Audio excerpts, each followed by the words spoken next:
जय हिंद, जय भारत। स्टूडेंट्स, कैसे हैं आप? आपके उज्जवल भविष्य की कामना करता हूं। बच्चों, आपने देख लिया होगा इन खेलों के अंदर नोटों की बरसात होती है। प्रथम गोल्ड मेडल जीतने वाले को 6 करोड़ रुपए केवल हरियाणा सरकार देती है, बाकी पूरा भारत बच गया वो अलग बात। ओलंपिक में गोल्ड मेडल लाने वाले को सैकड़ों करोड़ रुपए मिलते हैं। तो जानते हैं इनके नियम क्या हैं, कैसे मिलते हैं इतने रुपए, वे खेल कैसे होते हैं, उनका इतिहास कैसे है, वो मैं आपको बता चुका हूँ। उनका इतिहास कैसे वे शुरू हुए थे, तो दोबारा से आधुनिक ओलंपिक कैसे शुरू हुए, इनके अंदर कौन कौन से नियम हैं, कौन कौन से खिलाड़ी इसमें भाग ले सकते हैं, ये आइए आज हम इसके बारे में विस्तार से चर्चा करेंगे। आधुनिक या नवीन ओलंपिक खेलों को शुरू करने का सारा श्रेय फ्रांसीसी विद्वान बैरन पियरे डी कोबर्टिन को जाता है, जिसके प्रयासों के कारण ही इन खेलों का दोबारा से शुरुआत हो सकी।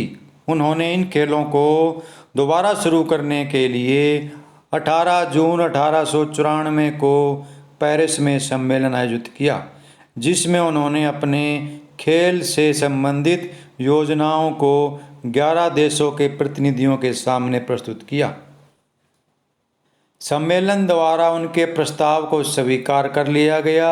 खेलों के आयोजन एवं नियंत्रण हेतु अंतर्राष्ट्रीय ओलंपिक समिति इंटरनेशनल ओलंपिक कमेटी का गठन किया गया। देमित्रिस वुकेलिस को समिति का अध्यक्ष बनाया गया। सर्वसम्मति से प्रथम नवीन ओलंपिक खेलों को 6 अप्रैल 1896 को यूनान के शहर एथेंस में आयोजित करना सुनिश्चित किया गया। जब हम कोई काम शुरू करते हैं तो उसका उद्देश्य होना चाहिए, उसका लक्ष्य होना चाहिए, नहीं तो वो काम जल्दी से कामयाब नहीं होता। तो आइए हम इनके उद्देश्य के बारे में जानें। आधुनिक ओलंपिक खेलों के उद्देश्य क्या हैं? नंबर 1, खिलाड़ियों में सामाजिक व नैतिक गुणों का विकास करना। नंबर 2, खिलाड़ियों में विश्व शांति, आपसी सद्भाव एवं मित्रता को बढ़ावा देना। खिलाड़ियों में खेल भावना और आपसी सहयोग की भावना का विकास करना। नंबर 4, युवाओं को खेलों के लिए प्रेरित करना, उनके व्यक्तित्व का विकास करना। नंबर 5, खिलाड़ियों में देशभक्ति व भाईचारे की भावना का विकास करना। जाति, रंग, धर्म व नस्ल के आधार पर कोई भेदभाव नहीं होने देना। खिलाड़ियों का शारीरिक एवं चारित्रिक विकास करना। खिलाड़ियों में अच्छी आदतों का निर्माण करना। इन खेलों के मुख्य उद्देश्य हैं। आपके गांव में या किसी शहर में ब्लॉक लेवल पे या राष्ट्रीय लेवल पे जब भी कोई प्रतियोगिता होती है तो सभी प्रतियोगिताओं के मुख्य उद्देश्य यही होते हैं। आप इनको अच्छी तरह से याद कर लें और किसी भी प्रतियोगिता या खेल के उद्देश्य पूछे जाएं तो आपको यही लिखने हैं। ओलंपिक खेलों में प्रवेश के नियम पर चर्चा कर लेते हैं। सभी देशों की राष्ट्रीय खेल संस्थाएं अपने खिलाड़ियों को चुनती हैं और उनके प्रवेश के लिए उनके नाम अंतर्राष्ट्रीय ओलंपिक समिति को भेजती हैं। इन खेलों का नियमानुसार आयोजन करवाने की जिम्मेदारी अंतर्राष्ट्रीय ओलंपिक समिति इंटरनेशनल ओलंपिक कमेटी की होती है। सन 1908 में लंदन में हुए ओलंपिक खेलों में कुछ नियम बनाए गए जो इस प्रकार हैं। वह हर देश जो ओलंपिक संघ का सदस्य है अपने देशवासियों को खेलों में भाग लेने के लिए भेज सकता है। एक खिलाड़ी एक ही देश का प्रतिनिधित्व कर सकता है। खिलाड़ी नशा करके इन खेलों में भाग नहीं ले सकता। नशा करने की बिल्कुल मनाही है। यदि किसी खिलाड़ी ने एक देश की ओर से इन खेलों में भाग लिया हो तो वह दूसरे देश की ओर से इन खेलों में भाग नहीं ले सकता। लेकिन जब किसी नए राष्ट्र का निर्माण होता है तो उनके ऊपर ये शर्त लागू नहीं होती। नंबर 5, ओलंपिक खेलों में भाग लेते समय खिलाड़ी के लिंग की जांच की जाती है। नंबर 6, खिलाड़ी किसी आयु, लिंग, धर्म एवं जाति का हो सकता है। उसके साथ किसी भी प्रकार का कोई भेदभाव नहीं किया जाएगा। ओलंपिक खेलों का मोटो। ओलंपिक मोटो लैटिन भाषा के 3 शब्दों से मिलकर बना है। सीटियस, जिसका अर्थ होता है बहुत तेज, फास्टर। नंबर 2, ऑल्टियस, इसका अर्थ होता है बहुत ऊंचा, हायर।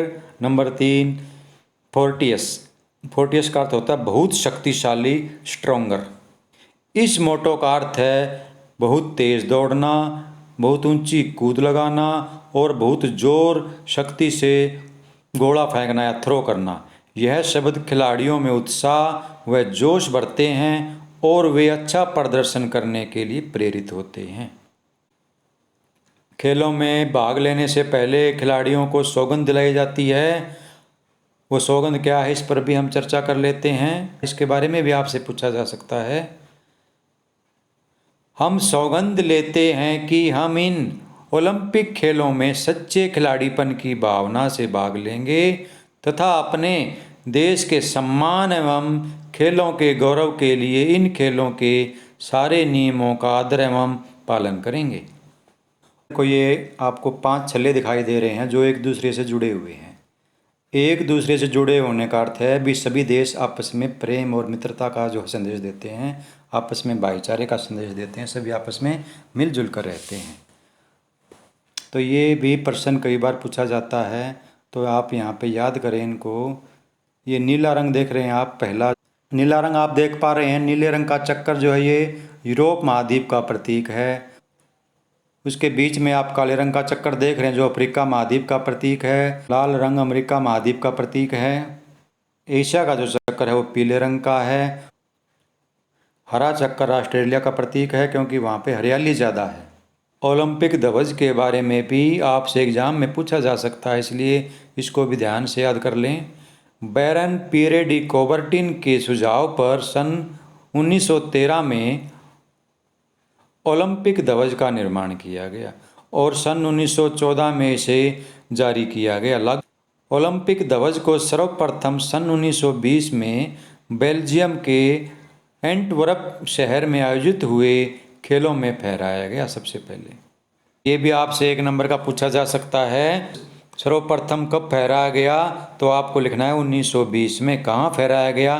बेल्जियम में। कौन से स्थान पर फहराया गया? एंटवर्प शहर में। एंटवर्प शहर में।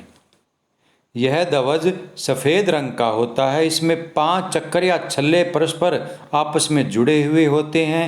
ये छल्ले विश्व के 5 महाद्वीपों जैसे नीला रंग यूरोप, पीला रंग एशिया, काला रंग अफ्रीका, हरा रंग ऑस्ट्रेलिया और लाल रंग अमेरिका का प्रतिनिधित्व करते हैं। ओलंपिक ध्वज के यह चक्कर उत्साह, आस्था, विजय, काम की नैतिकता और खेल भावना को प्रदर्शित करते हैं। इन चक्रों का आपस में जुड़े होना इन 5 महाद्वीपों की मित्रता एवं सद्भावना का प्रतीक है। ये भी आपसे 1 नंबर का पूछा जा सकता है। ओलंपिक मशाल भी एक महत्वपूर्ण हिस्सा है, इसको भी आप ध्यान से याद करें। ओलंपिक मशाल ओलंपिक खेलों का महत्वपूर्ण प्रतीक है, एक चिन्ह है। ओलंपिक मशाल जलाने की प्रथा सन 1936 के बर्लिन ओलंपिक खेलों से शुरू हुई। यह ज्ञान, खुशी और शांति का प्रतीक है। इस मशाल को ओलंपिया के हीरा मंदिर के सामने सूर्य की किरणों से प्रज्वलित करके खिलाड़ियों द्वारा आयोजन स्थल यानी कि जिस देश में गेम होने होते हैं वहाँ पर पहुँचाया जाता है। जितने दिन ओलंपिक खेल चलते हैं उतने दिन तक यह मशाल लगातार जलती रहती है और खेल समाप्त होने पर इसे बुझा दिया जाता है और वापिस ओलंपिया के मंदिर में इसको रख दिया जाता है। तो आइए बच्चों, ओलंपिक पदक के बारे में भी आपको जानकारी देते हैं जिसे आप देखकर या सुनकर हैरान हो जाएंगे और कई दिन से आप इनको देख भी रहे हो टीवी में, कितने बड़े बड़े इनाम दिए जाते हैं। और सबसे बड़ी बात है, इनाम से भी बड़ी बात है, भारतवर्ष की सारी जनता द्वारा उनको पलकों पर बिठाया जाता है, कितना मान सम्मान दिया जाता है। आधुनिक ओलंपिक खेलों में पहले 3 स्थानों पर आने वाले खिलाड़ियों या टीमों को पदक मेडल दिए जाते हैं। पहले स्थान पर प्राप्तकर्ता को गोल्ड मेडल, दूसरे स्थान को सिल्वर मेडल और तीसरे स्थान प्राप्तकर्ता को ब्रॉन्ज मेडल दिया जाता है। इसके अतिरिक्त जीतने वाले खिलाड़ियों को डिप्लोमा भी दिया जाता है। बच्चों, यहाँ पर मैं ये बताना आपको बहुत ज़रूरी समझता हूँ कि डिप्लोमे का अर्थ है 2 साल का कोर्स।